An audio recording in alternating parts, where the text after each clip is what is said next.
ఇక నీకు నాకు ప్రేమ లేదు, దోమ లేదు. నన్ను మోసం చేస్తావా?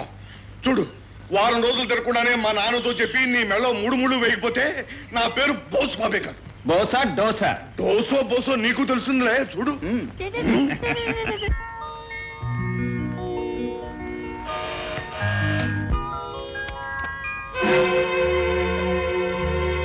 సుశీల, నువ్వా? ఏమిటి ఇప్పుడు వచ్చావు? ఏమి లేదండి, నెల్లాళ్ళుగా మీకు విషయం చెప్పాలనుకుంటున్నాను. కానీ మీరు ఎక్కడికి వెళ్ళారో ఎప్పుడు వస్తారో తెలియక బాధపడ్డాను. బిజినెస్ మీద తిరుగుతున్నాను. ఇంతకేమిటి విషయం? అనాథనైన నన్ను ఆదరించి తాళి కట్టి మీ దాన్ని చేసుకున్నారు. ఆ విషయం కొన్నాళ్ళు రహస్యంగా దాచమన్నారు. ఆ రహస్యాన్ని అయితే కడుపులో దాచుకోగలిగాను. కానీ పెరుగుతున్న ఈ బిడ్డను ఎలా దాచేది? దాచడానికి ఇందులో తప్పే ఉంది?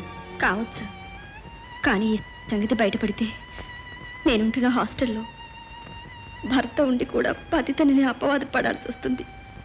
చచ్చా, అంత మాట రానిస్తానా? రేపే నీ హాస్టల్కి వచ్చి నేను సగౌరవంగా తీసుకెళ్తాను. చూడు, లోపల ఇన్కమ్ ట్యాక్స్ తిరుగుతుంది. త్వరగా బయలుదేరు. మీ మీద నాకు నమ్మకం ఉందండి, వెళ్ళొస్తాను. వెళ్దాం పద.